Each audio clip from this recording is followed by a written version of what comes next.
Show, which is all about professional wrestling, wrestler interviews, stuff like that. So yeah, that's why I'm here. And the person who drew that incredible illustration that we used on the cover of that comic book is none other than Jill Thompson, who has many, many, many accomplishments. If you could just rattle off a few and let us know not only how you got into comics, but how you got interested in wrestling. Okay, I'm going to take up the entire panel. So. Well, no, well, when Mick will show up at some point. It's good to throw those questions at me because everyone who knows me knows that I can chat for a really long time. So I can keep this going. Okay, let's see. If people are comic fans, some of the things I'm best known for are a little thing called Sandman by Neil Gaiman. And many of the related titles like The Little Endless Storybook and Death at Death's Door. I've also illustrated Wonder Woman, finals for DC Vertigo, The Invisibles, let's see, The Badger for Dark Horse. I also do a book for Dark Horse called Beasts of Burden, which are dogs and cats who fight supernatural bad guys or bad things. It's kind of like Lady and the Tramp meets Buffy the Vampire Slayer. That's written by Evan Dorkin.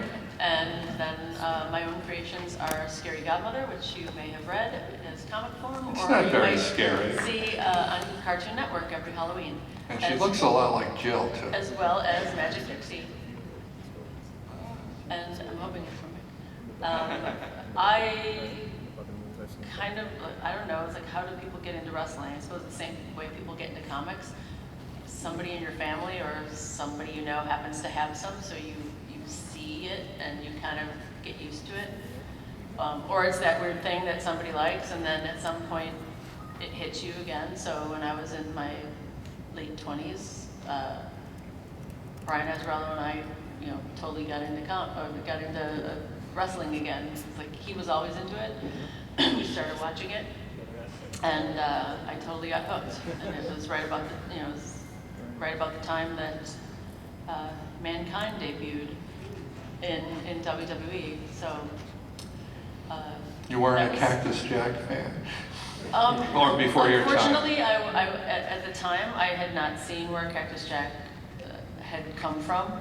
But the minute I discovered Cactus Jack, I was hooked on Mankind promos. So to be hooked on Cactus Jack promos was an easy step. So, and just kind of branched out and started the same way you start liking a certain type of comic, and then you suddenly discover that, oh, I like the superhero comic, but there's these other types of comics like The Sixth Gun or Love and Rockets, and oh, hey, well, look at this big graphic novel or this historical thing or these kind of all ages things that I like because they're for all ages. The same goes with wrestling. It's like, oh, there's the WWE, and then there's ECW, which, boy, that was a different transition, especially at live events, and then Ring of Honor and a lot of independent things, around every area has them, and it's very much like comics. It's, I agree 100%, and yet, just a little bit of background on me, tiny bit. I used to be an editor. I'm Jim Salicrup, an editor at Marvel Comics. I was there for about 20 years. Moved on to Topps Comics, worked with Stan Lee at Stan Lee Media, and about 10 years ago we started a new company with a radical premise of what about comics for kids? And that was called Paper Cuts, and we've been doing a lot of those books like the Smurfs and Lego Ninjago and all sorts of things. Because believe it or not, when I was growing up, comics were for everyone, including kids, adults, anyone who wanted to read them. But for years it was considered a stigma that comics were just considered for kids only. It's just kid stuff, no intelligent adult would ever read comics. So for years, people worked hard and lobbied and sort of advocated or proselytized that we have to, show the world that comics can be art and that adults can enjoy them. And it's almost as if, 10 years ago, it was almost as if people became so successful at convincing the world that comics were for adults that very few comics were being produced for kids. And that's what Paper Cuts was dedicated to. And now that we've been doing that and been pretty successful at getting lots of kids to read comics again, part of me was kind of missing, you know, the comics I used to work on at Marvel and Tops or other places. And I remembered way back when I was at Marvel, and wrestling, the WWE in particular, was like the biggest thing ever. I felt, oh, you know, when I was at Marvel, like, that wouldn't be so cool to, you know, do a wrestling comic. And it looked like we were going to get to do it, but a company called Valiant, which was started by the erstwhile editor-in-chief of Marvel, Jim Shooter, wound up publishing WWF comics. And you know, he still didn't give up. And you know, Marvel wound up getting the license to WCW comics. And but that was just at the time I was planning to leave Marvel, and so I never got to actually edit any of those issues. But you know, they did a bunch, and I think even Mick appeared on the cover of some of those WCW issues. And before I, you know, got my chance, I didn't get a chance to work on those wrestling comics. And then I moved on up. You mentioned his name.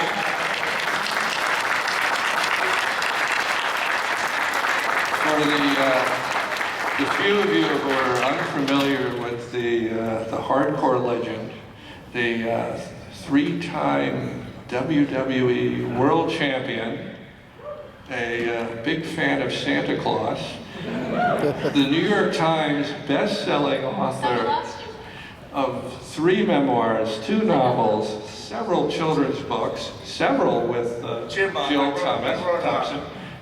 I wrote 4 memoirs. I know because I just saw it on sale at Big Lots for $1. And I also, can I just mention, this is probably the only time you will see me enter rolling a lavender bag. So, pink, guys, pink. Okay. There you go. Yeah. Salmon. Sorry, I'm late. No, I think you're worth waiting for, Mick. And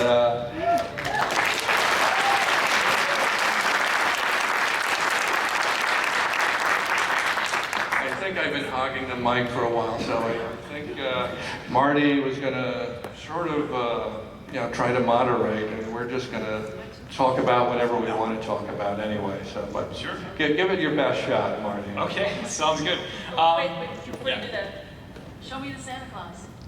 Oh. This is For today. today's Santa. This is for those of you who don't know, I'm on day 121 of the 365-day Santa Claus Challenge, which I will wear something with Santa on it, or Christmassy, Santa-esque, every day for an entire year. So it's day 121. I went with a double Santa, a milk and cookies t-shirt, surrounded by a rainbow, reindeer. I remember reindeer. Yeah, a reindeer Hawaiian shirt. So I hope you like it. Tomorrow, like it. We love it. Different plan. Stop by the table and you know, spread a little Christmas cheer. Should all visit St. What table Mick. is that? It's really loud. What is that? Jim, what table am I at? I have no idea. If you go to the autograph area, Just go to the autograph and ask for the the longest guy line. I'll be next to Stan Lee, who will have the longest line. Who, by the way, is a wrestling fan. So. Oh, yes, that's what, when we we'll let Marty handle figuring out. That's okay. Right now. Who's right up there? Stan? Table 18, you were saying? Oh, Table 18. 18. 18. Oh, okay. 18 for Mick. Well, there you go. Well, Jim, I think you talked about evolution of wrestling, or evolution of being a fan, how you start one way and it kind of just carries on going to ECW, Jill mentioned, ROH, stuff like that. Comics is the same thing, but you mentioned art specifically. So I think art in wrestling is kind of interesting because you really don't consider it an art until really pretty recently, because it was just sport for so long. So I think if we kind of talk about kind of the evolution of wrestling as an art, maybe alongside comics as an art, kind of what's changed and what you've noticed. I know for me, it's been, so it starts the same way. It starts good versus evil, man versus man, superheroes the same way. Wrestling's the same way too. So you start just two guys going at it, fans love one, they hate the other. And it kind of evolves, it changes, it gets more complex. Mick was a part of a lot of complex storylines, some really crazy stuff. So kind of, I guess, talk about that, what you saw, what you witnessed, how you kind of became more engrossed in both. One of the guys who I have tremendous respect for, who I was lucky, in addition to Stan, who I got to work with at Marvel, was Archie Goodwin. And I remember he was like an incredible writer, incredible editor, incredibly funny guy. And, you know, like even within the world of comics, this will be hard to believe, but I think sometimes if people at the right age, usually it seems to be about 11, if they latch onto something, no matter how far-fetched it might be, whether it's comics, wrestling, or comics and wrestling, they will be, you know, possibly a fan for life, and they'll always love it. But if they sort of don't get it at that sweet spot at that certain age, and there are many exceptions, of course, sometimes there are these people who are totally into the world of comics, and then when you mention wrestling to them, and they look askance at it as if, well, that's like totally absurd and preposterous, and worst of all, it's like fake, unlike the reality of the Marvel Universe. But eventually, to finish up what I was getting at before, Papercut started a new imprint called Super Genius, we modestly called it. And one of the first projects was to do a WWE comic book. And the reason we wanted a different imprint was Papercuts is so strongly associated with kids. A lot of comic book fans don't, you know, they're very mature and sophisticated. They don't want to read a kid's comic, so we wanted to make the comic seem as much like a Marvel or Image comic as possible, and still have it appeal to kids as well. When we were doing the first issue, we did a bunch of Marvel homage covers. Jill did one of, which was sort of a takeoff on a classic Jack Kirby cover that had CM Punk, you know, in the same pose as The Thing. We're not supposed to mention his name here. I could even say WWF here, which I'm forbidden to do in a comic book. But, you know, one of the things we got to do, now I lost my whole train. Sorry about that. I was just sitting here trying to remember what the original question was. Oh, well, I suddenly got it back. And one of the covers I was hoping to do, which we didn't get to do for the first issue's variant covers, was I thought, oh, it'd be really cool to do a takeoff on the giant size X-Men #1 cover, where we could have at the top some of the legends of WWF sort of reeling back, and bursting through the cover would be, you know, the new, you know, WWE wrestlers. And I thought, Do it, I'll do that. well, there, we'll finally get to do it. Also do the one, like, let me get my nerd knowledge, X-Men, original, Uncanny X-Men 101, when Jean Grey becomes Phoenix, am I right? Where's my fellow nerds? Well, we'll work it out, but I'll do that one too. the guy I originally asked was John Byrne, who I was his editor on the X-Men when we were, you know, did Death of Phoenix, all that. And it took a while to get back to me, and you know, finally he said, I'm too busy, I can't do it. Besides, you know, wrestling is not really in my wheelhouse. So I said, okay, I understand. Doing a cover with sort of muscular characters in colorful costumes in an X-Men type cover, I was crazy to think of you for that.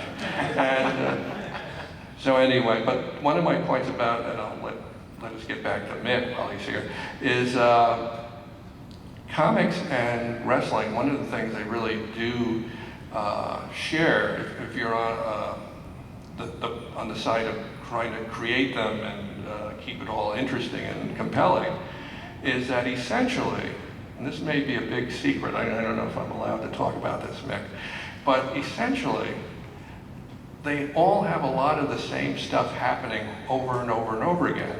And the challenge creatively is how do you do the same stuff that everyone's dying to see over and over and over again, but each time try to make it seem new, different, compelling, and exciting. And that is not an easy thing. And if I could segue to Mick, because he came up with, I think, a genius idea on how to do the WWE comic that we're publishing, the first story arc, because there have been other attempts to do wrestling comics that weren't quite as successful, but I think Mick came up with a great concept. Yeah, I have a comic book where I wrestled Sting on a cruise ship. And what Jim's talking about is like kind of the shocker when Shane Richards and I turned in this idea. And honestly, if it had been turned down, I would have I'm not interested. Is that you know, one of the things I was insistent upon is that we not duplicate what people could see every Monday and Friday night. So we put the characters in an alternate universe, and you know, caused some concern at first. We had to, like, you know, plead our case, and I think it's worked out really well. And from what I gather, everybody has enjoyed the concept. So that John Cena, instead of being a wrestler loved by half the population and hated by half the population,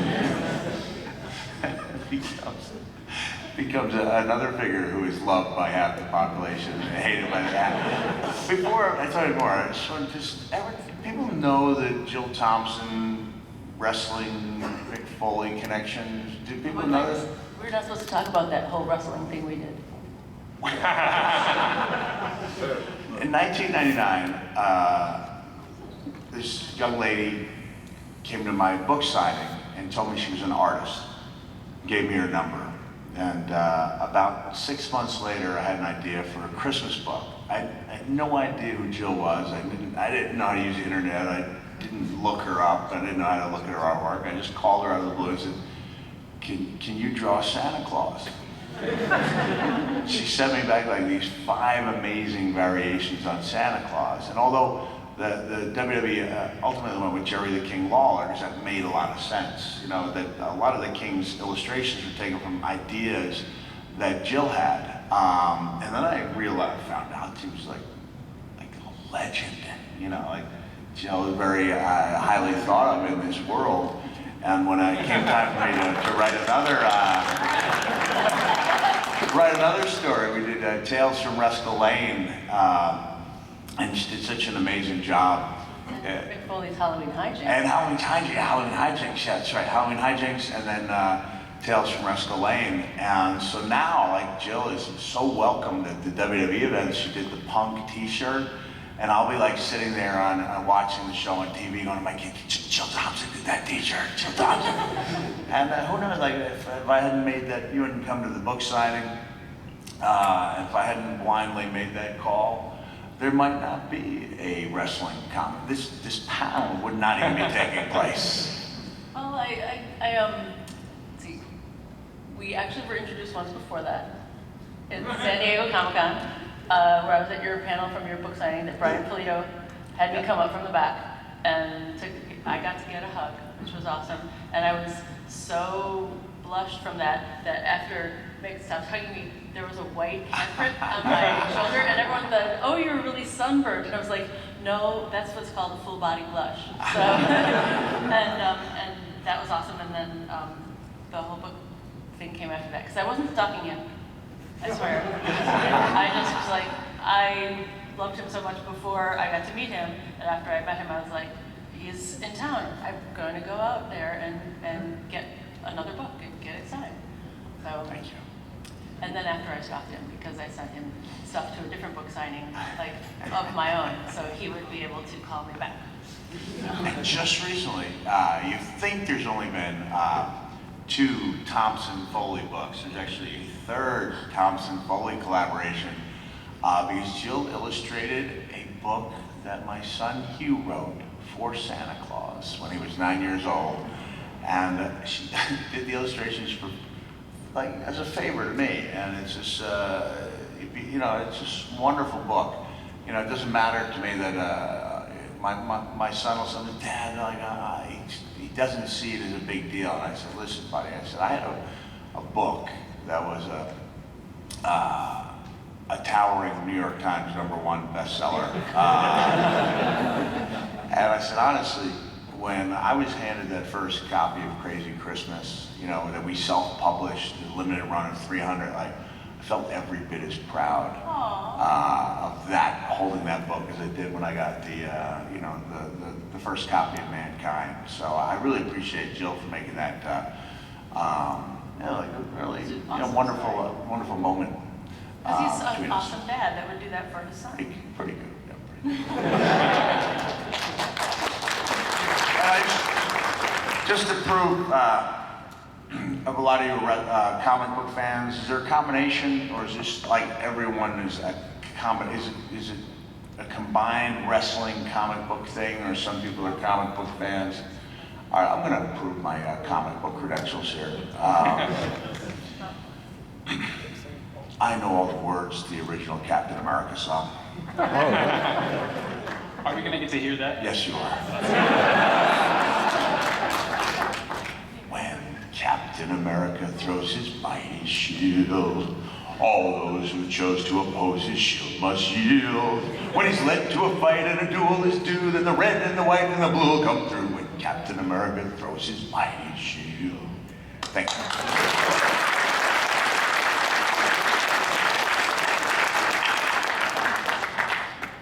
Bruce Banner turned into the Hulk. Ain't he incredible? Ain't he unglamorous? Power of a bull. He's no monster clown. He's a monster clown? Yeah, I looked it up. Who is as lovable as ever-loving Hulk?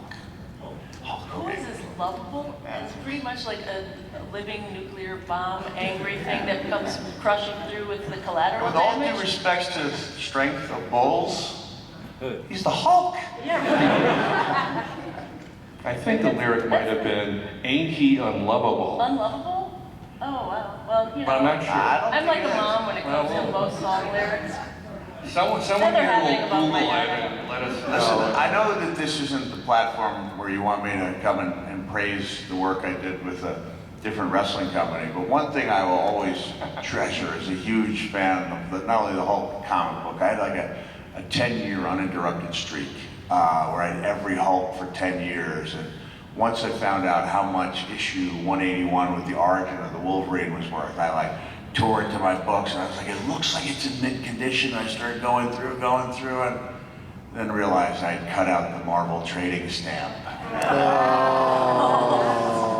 But I had a chance when Hulk Hogan joined Total Nonstop Action to have a meeting with the Hulk. All Kevin Nash told me was that I had a meeting with the Hulk. They flew me out to California. I walked into this beautiful home gym, and then Lou Ferrigno walked in. I said, wow, this must be some meeting if you're coming out here to talk with me and Hulk. And he goes, I am the Hulk. I understand you're a Hulk, but I'm here to meet the Hulk. And he goes, I am the only Hulk. I'm the real Hulk. I'm the Hulk. I started throwing a fit. I said, you mean to tell me that I flew all the way to Los Angeles and they fooled me at the door? Don't take it personally, Lou. You and I are still gonna hang out at the comic convention, blah, blah, blah. And he goes, this is classic, right? Not even scripted. He goes, Mickey, don't get angry. I wouldn't like you when you're angry.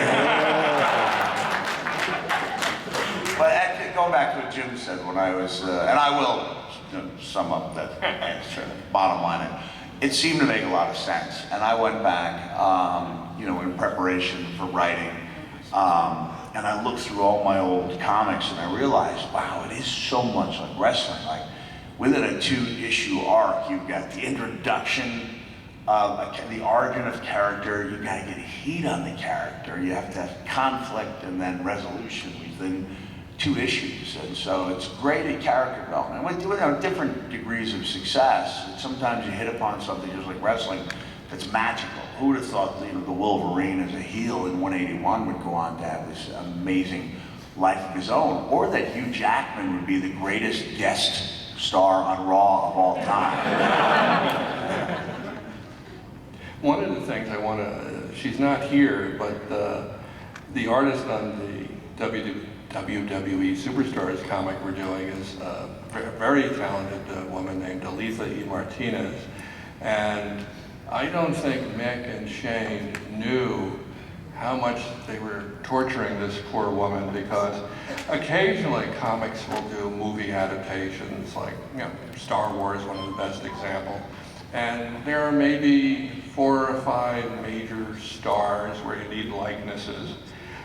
I think in the first comic book, it was only a 20-page story, but I actually counted, and there were 27 separate wrestlers. Each one looked exactly like who they were supposed to look like. And that was the first issue. And then with the second, and continuing onward, they kept adding more wrestlers. So, not only is it difficult for any artist to draw any comic book, because I don't know, I mean, it's one of these things, we're surrounded by great comics, great comic book artists, they're all so talented. It's easy to forget how talented someone like Jill is, because if you compare it to anything else, the closest thing would be like a movie. And what Jill and all the others are doing is like being the director, the casting agent, all the actors, the costume designer, the lighting director, having to tell the story. The writers have it easy. They just say, have this happen and this happen and that happen. And they have to create this reality on paper, which takes a tremendous amount of talent to do. And, so it's one of the things I was hoping to do once we got past the storyline is try to ease up, try to do a few stories where we focus on just a few wrestlers or build, and one of Mick's ideas, which we're hoping to do, and I hope to keep him involved in it, is in a comic we can do some things like Mick was saying that you can't see on Monday or Friday night, where we could, it's sort of been done in the video game, but we can take sort of the greatest legends of the past and have them battle sort of all the top guys today. Matter of fact, we could even have Mankind battle Cactus Jack, which I don't think could be done anywhere else. Comic book world. And we can also draw upon a rich history of literally any of the WWE legends, WWE superstars, or Al Snow. By the way, we're going to set up a special thing. Al's going to be here tomorrow, and I know this might be like a select few, but instead of just doing the photo session by myself, I want to have a best friends reunion.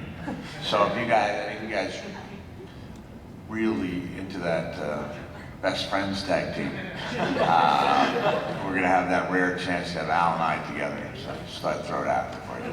This is almost like I'm talking to him personally and forgetting that everyone else is here, but in the 4th issue, there was a panel where there was just a storefront across the street from, we have the Undertaker in the story that Mick and Shane came up with, runs a tattoo parlor called the Funeral Parlor. But across the street, it was just, there was a storefront and the sign was left blank. And I, as the editor, you get to try to fix things, and I put Al Snow shoes. I don't think any of you will care about that, but I did it for Mick. Thank you. Mick, you mentioned your battle with Sting on the cruise ship in the WCW comic. Did anyone here read the WCW comic by chance? Did a lot of people read it? Hands, applause, whatever. Okay, it's got to be here. So look for like maybe issue 3, 4, somewhere around there. Cactus Jack against Sting. Cactus Jack is threatening to blow up the ship with dynamite. And do you remember what happens to you? Your big punishment I've for blocked it out of my mind. No, what happened? It's devastating. You get suspended for like a week. And then you're back wrestling for the title. I never got over, couldn't get past the, look, I don't need an artist to pencil on an extra 150 pounds. Like, wow. And the hair looked terrible. It was the almost- chest was way hairier than mine. Have you seen it? Yeah, I don't It was awful. It was, with all due respect to the induction speech that Mr. T gave. I do want to thank his mother. I remember back when Jimmy Kimmel used to have the guest host for an entire week. And what I did to prepare for my guest hosting job is I watched what Mr. T did a week earlier and just vowed to do everything different. And so that's what I did with the WCW comic book. I read through them. Okay, let's just not do any of that. Yeah, I thought it was awful. I didn't even know it existed. Now look, I'm a huge comic book fan, so when here I am on my first comic, and imagine how excited I was, and then I opened up that first page, and within 3 or 4 pages, you know, I realized the dream was over. You know? Well, that sort of haunted us when we launched this comic. What had happened is over the years, so many people have tried to do wrestling comics that, you know, when we announced to the world we're going to be doing WWE Superstars, it was met with a giant collective yawn and like, oh, that trick never works. And the thing I felt that was important to sort of make it work was to get someone who really knows intimately what wrestling really is all about, and how can you, and also is a great writer. I mean, this shouldn't be something that, not only did wrestling comics have a bad reputation, but sometimes licensed comics have a bad reputation. You know, like instead of the best writers and artists, sometimes it's, you know, they get whoever happens to be available.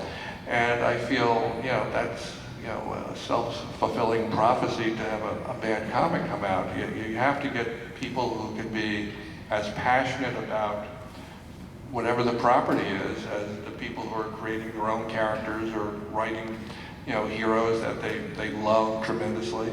And my crazy thinking was, you know, I've read these novels by this guy, Mick Foley, and he's actually an awesome writer. He knows how to write.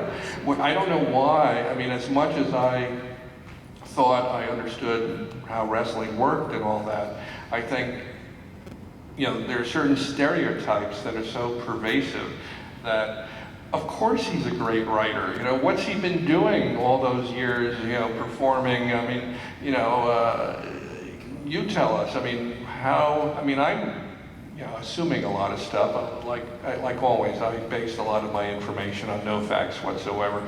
But since you're actually here, when you were Cactus Jack, when you were Mankind, were you involved with dealing with writers, or was it mostly you? But, well, you know, up until '96, you know, we didn't have anyone, you know, writing. So I was, you know, they had ideas where they were going, they had bookers, but there was no scripting. So I was kind of able to develop the characters on my own. And I think I'm not knocking today's product, because I enjoy today's product.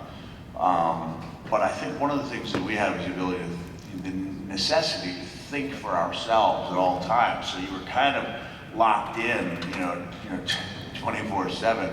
And it used to be funny. This is something I would talk about in the live shows I do, because there used to be this telltale physical signs that I was metamorphosizing, and my right fingers would start to twitch, and my right eye would start to blink, and I'd get this look on my face, and like my wife would have to come up to me in public. I had no idea everyone would be looking at me, and she'd go, Mick, you're cutting promos, aren't you? promos or interviews, and so like no matter what they gave me a microphone to talk about, whether it was give me 30 seconds on Montgomery 2 weeks from now, like I always had something to say. And so while scripting a promo doesn't necessarily hurt that particular promo on that week, I think it takes away the guys' need to be constantly thinking for themselves. And I think over the long term, that results in less characters that connect with the audience. There are exceptions, because there are a few guys out there who do a great job of connecting with the audience. Jump forward just a little bit. I've been out of the comic book world for a long time, and one time I think I was like 25, and I'd been out for a while, and I walked into a comic book store, and these two guys nearly got in a fist fight over the demise of Dr. Doom. And the guy said that Dr. Doom was dead, and the other guy nearly hit him. He goes, "I wouldn't bet on it. Dr. Doom is the greatest long-term planner in Marvel history." And I walked immediately out of the comic book store. And it wasn't until I was reading a book called Comic Book Tattoos, stories based on the songs of Tori Amos, and I'm reading the introduction by Neil Gaiman, and there's a line in there, and it says, on the same day that Jill Thompson would give me an illustration of Death naked, that was the same day that a fan, someone gave him this cassette tape of this unknown singer. It turned out to be Tori Amos. So I call up, I say out loud, I said, "My Jill Thompson?" And I called her up. I didn't even know this Sandman existed. I didn't even know what it was. I've been out of the loop for so long. And so Jill started sending me some of the books. And I saw, wow, like this is like a beautiful art form. Because one of the problems I have when I started writing these things is that I'm in love with the semicolon. I'm convinced that it's got a semicolon and it's a good sentence. And then you learn that you don't need your adverbs and your adjectives and your semicolons, because you're relying on your artist it's a team effort to carry the story. But that was really an awakening for me, was when Jill started sending me these things, and wow, this is great. So I think without that, I don't, when I got the call from Jim, there's another defining moment for me when I went to Jim's office, because I finally realized that riding in the back of the car, it got me nauseous. And so ever since then, I drive in the front of the car. Just thought I'd throw that out there. It's always great to have a meeting with someone you've admired and respected, and they're ill and nauseous and may vomit at any moment. But anyhow, it worked out pretty well. Talking a little bit more about Jill, if ever there was a comics artist who I think could probably transition into actually becoming a professional wrestler, it would probably be Jill, in my opinion. I wouldn't want to mess with her. But You're very right. I would like to clarify that whole a bit erroneous Neil Gaiman introduction to Comic Book Tattoo. I did not give him a picture of Death naked. You said somebody did. A fan had commissioned me to draw a picture of Death. Maybe he said, in the maybe I would nude. see a... Yes, it was not. And well, that's it was completely very embarrassing, different. because that was the very first time I met Neil after that, and he's at that very convention. And I drew this picture for this gentleman who, you know what he wanted. He wanted a picture of Death from the Endless, all naked, showing everything. And I gave him a lovely, tasteful life drawing where you couldn't see anything at all, and I think he liked it better that way. But anyway, so he ends up taking, I figured that was going into his very personal stash of artwork, and he ran right over to Neil Gaiman to show it to him and ask him to sign it. So later, when Karen Berger, who was my editor at DC Comics, brought me over to meet Neil Gaiman because she thought that we would be well suited to meet, and the first thing he said to me was, "Jill Thompson, I just saw a very lovely picture of Death that you drew naked." And I was like, again, with the whole full body blush, I was like, oh my God, I was mortified. But apparently at the same convention, someone gave him a cassette of Tori Amos music. And that's when Small Delirium world. started looking like Tori Amos. It's pretty cool, right? Small world, isn't it? But I wouldn't want to paint it. Jill works with a lot of New York Times best-selling authors, apparently. Like I said, it's my fetish. Well, we've talked a lot about what hasn't worked in comics, the bad stuff. What are some of your guys' favorite things that have been done in the past, in comics and wrestling? Well, I'll mention a few things, but generally when it's not consciously a wrestling comic, like, you know, Amazing Fantasy, was it 15 or Spider-Man 1? I can't remember. 15. Okay, the first thing that occurs to Peter Parker once he has his powers is, you know, I'm going to make some money. And he decides, you know, I'm going to become a wrestler. And you all know the story, and he winds up, you know, entering a match with someone with the unlikely name of Crusher Hogan, who I think was played in the first Spider-Man movie by Macho Man Randy Savage. And Bonesaw, I believe. Yeah. Well, why they needed to change the name, I don't know. But so there's been, you know, like a lot of wrestling that's been sort of incorporated into superhero comics and et cetera, but whenever they, you know, would approach a wrestling comic per se, I think then they would sort of forget what made a good comic and feel they had to, like Mick was saying, replicate what people could already see on TV. Now there's, you know, there's some value to that perhaps, and in some ways, I think the comic Mick created for us is almost too brilliant in that the people who enjoy it most are the ones who know who all the wrestlers are, know what their moves are. I mean, not only did Lisa Martinez have to draw likenesses of all the wrestlers, whenever there's any altercations in the book, there's very specific moves they're using, and they're all, you know, this would just go right by the average superhero fan. They just think it's more action. You know, what Mick had sort of come up with is sort of almost like a brilliant concept for really a motion picture, where what if you did sort of a crime thriller, sort of cinema noir, you know, caper film, but every single character in it was a WWE wrestler, and that's what he came up with. I mean, they're not, you know, necessarily in wrestling rings or anything like that. You know, it's really quite, you know, the people who love it the most are always the ones who understand and get wrestling and appreciate all the layers of, you know, in jokes and, you know, how you're playing with their wrestling personas. To quickly get back, one other good example, I think, of great wrestling in comics was actually by the Hernandez brothers. I was just going to say, Whoa Nelly by Jaime Hernandez.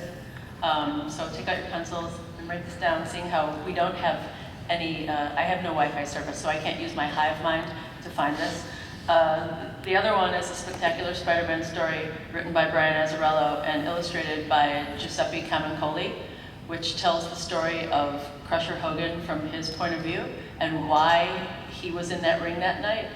And if you're familiar with any of Brian's work, it will make you cry. It brings a lump in my throat. It is co-written by Raven, so it has a wrestling connection there. And then there's another comic that's put out called The Legend of Ricky Thunder, which was a Kickstarter comic. It's an amazing wrestling comic. And then also you can go down and see, I forget the number of the booth, Mike Kingston writes a comic called Headlocked, and with illustrations, covers by Jerry Lawler, and some actual stories by other wrestlers. And it doesn't feature, you know, famous wrestlers or anything like that, but it's a story about wrestling and wrestlers. and I heartily recommend all of those. But Jaime Hernandez draws wrestling and women's wrestling better than anybody. What if you can only buy one?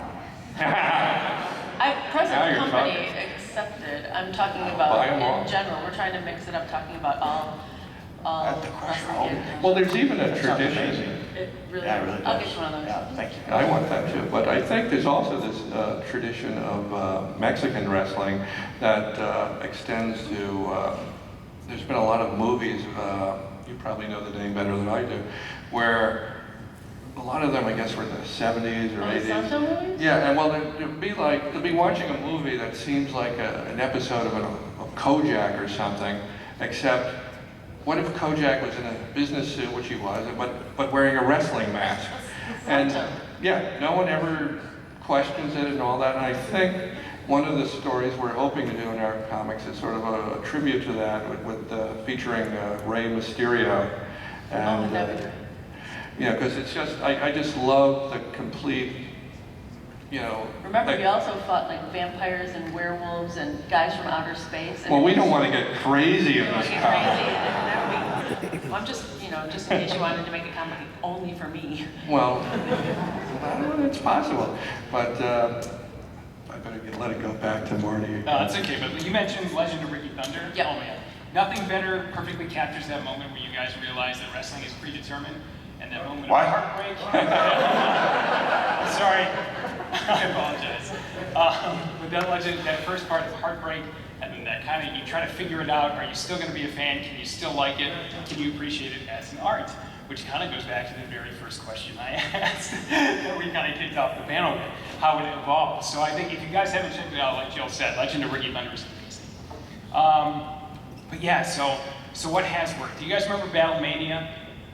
Yeah. Remember that in like 91 We're or so? actually, one of our back covers, we're taking, if you remember the first issue, they had like these posters that were in halves. Yeah, And Warrior and Undertaker. half of it was Ultimate Warrior and the other half was Undertaker.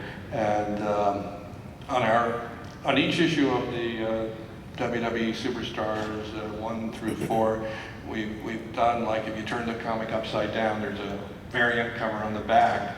So for the fourth one, we were using that Ultimate Warrior art and did a little tribute to him. But yeah, the Battlemania stuff was, I think, created for a younger audience, and we're going to be doing, actually Paper Cuts is going to be doing another title with the WWE that is aimed very much at kids. This will be tied into the project they're doing with Mattel called Slam City, where it'll be all these figures. They've already, even now you can watch online for free, webisodes where, it's sort of cartoon versions, 3D animation where, the wrestlers have bigger heads and big hands, and the premise of the first storyline is that there's a character called the Finisher who knows all their finishing moves, is able to defeat all of them. He takes over the WWE. Like the super adaptoid of wrestling? Yeah. There you go. Exactly. Yeah. Fires all of them, and sort of like a wrestling sitcom where all the wrestlers now have to get day jobs. So, John Cena will be working in a garage. I think, I don't know, Undertaker might be the lunch lady in a school cafeteria. So that'll be more blatantly and clearly for kids. So we're happy about that. And I think Battlemania also was sort of, one of the most curious things is that it always keeps coming back to Spider-Man, is that Steve Ditko drew a lot of those stories. And Shane, who writes the comic with Mick, I consult with him and say, what should we have for the covers? We're doing, starting with issue 9, we're doing that storyline I mentioned where wrestlers from all different eras can finally confront each other. It's going to be called Legends. And we're going to do variant covers for issue 9 as well. And Shane said, I really love Steve Ditko. I love the covers he did for Battlemania. I love the stories he did. Can you get him to do a cover? And one of the fanboy geek moments I got working at Marvel for all those years is I got to meet all these people, and I'm able to call them up, and they know who I am.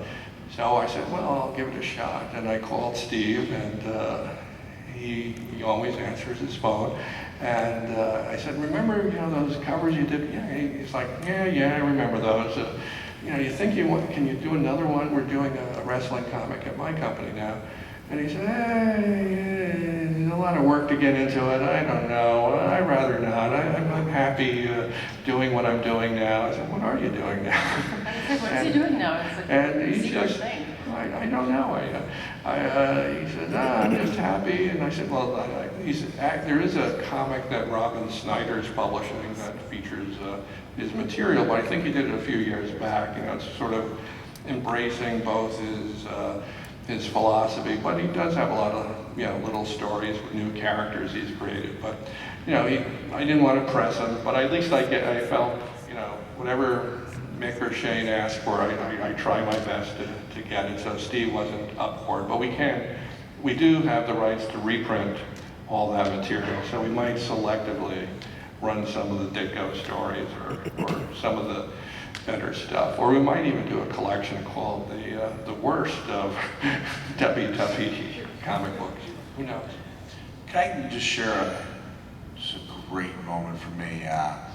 When I was, I think I was 11 years old, a huge comic book fan. My brother John was a year older than me, and he was in the same class as John. I always call it Buscema, but I believe it's pronounced Buscema. No, you were right. Buscema.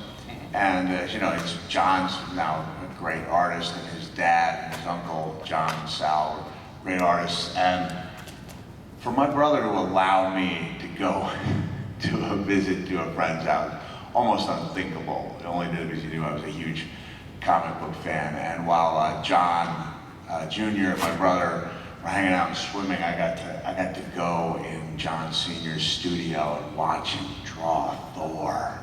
And it was like, it was like going to WrestleMania, right? Isn't that like mind-boggling, And he gave me a page, and I still have that. I remember my parents coming home when they'd seen him out somewhere, and they'd drawn a sketch of the Hulk for me, and I put that up on my poster. See, I got these great memories. Honestly, I don't, without that love of comic books, and the need to create heroes, I wouldn't have become a wrestler. It didn't dawn on me how similar they were until years later, but it had such a massive impact on me. There's less physical pain in the comic book world. And there's more witty repartee during the fight scenes in comic books. We have to wrap up soon, but we should do a few questions, right? Sure. You're talking about good comics that blend in wrestling. Taking it the other way, good wrestling that blends in comics. I don't know how many are familiar with the Chikara promotion. Oh, Do yeah. that very well, like the over-the-top characters and high-flying and storylines, all that kind of thing. Like, any of you familiar with it? I've done a poster for them. Yeah, Okay. yeah. So Yeah, I used to love the fact that when I wrestled in Japan, and I wrestled for a group called IWA, like the Blood and Guts promotion. And on top of the card, they might have a no-rope, barbed wire, C4 exploding match. But on the bottom of the card, they'd have like a panda. And they had El Tortuga, who is the turtle. And this kid put on a mask, and they would do comedy things. And then I'd sit in the back of the bus, and I'd try to teach them like the Tennessee two-step and the different things people did in the southern part of the United States. And for those who watched my body of work in Japan, it could be pretty brutal, physically, very taxing. But then there'd be those moments of levity where I got to team up with Tortuga, and we actually did twin magic. Where he rolled into the ring, and then I rolled out wearing the turtle mask. Boom! Yeah, I think there's a definite blend there, and one of the great challenges on a weekly basis is to try to find the right blend of comedy, drama, action, and sometimes we get it right, sometimes better than others, but I think we learn from comics, and comics learn from us. One thing I should remind everyone, that if you ever get the opportunity Mick does a show that he tours around the country. It's a one-man show. What's the title of it? It's now called Hardcore Legend, an evening with Mick Foley. Yeah, it's not like, sometimes I tell people about it and they think it's like, what was it, the Raging Bull, Jake LaMotta, who turns into a stand-up comedian. Mick's not doing, jokes about Obama or anything. It's all of you. But I will tell my favorite couple of Al Snow jokes. What is the difference between Al Snow and the 100 Years' War?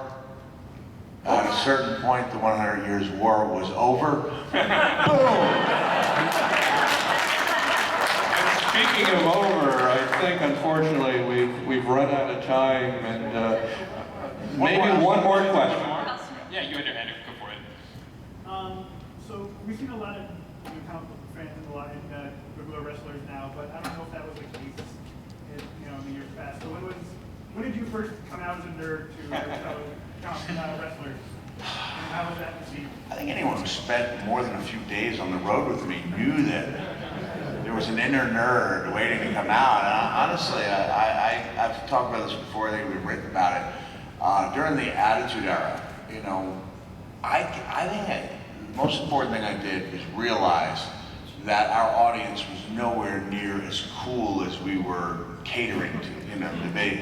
And that there were a lot more people like me out there than there were of them. And when I started embracing my inner nerd, and this is following the cell match, where I realized I had to start connecting with the audience in a different way. When I started, embracing that inner nerd, great things started happening. And it was like even something as simple as being dropped off for our empty arena match. The Rock pulled up in a stretch limo, and I pulled up like in a Ford Pinto. And made sure to thank the guy who drove me. He's saying thank you. What manner of human being is this? And so I really enjoyed that stuff I did with Edge and Christian, for example. It was just like so fun. And at that time, like I said, you could, it was the Attitude Era, so you could get away with certain things, even if they were nerdy. But I remember, you're just sitting there and I see this like cactus as a prop. And I know that Briscoe and Patterson are supposed to enter. And no one says this, and at this time, if I did say it, they would have cut it immediately, but I just was like, and I poked the cactus, 2 bricks! And they walked in, I said, hey, I was just talking about you guys. And it was really, stuff that, kind of offset the more in-your-face, pushing the envelope stuff. So, the Commissioner Foley character was just a great big giant nerd, so I enjoyed doing that. Very much. Unfortunately, that man right there wants us to stop. No! Talk about heels. But anyway, you could see Jill at her table. Q10 in Artist's Alley. You could see Mick. Next to the huge line for Stan Lee. And Marty will be Wandering around aimlessly. and I'll be at the paper cuts booth. Thank you all, and Thank you.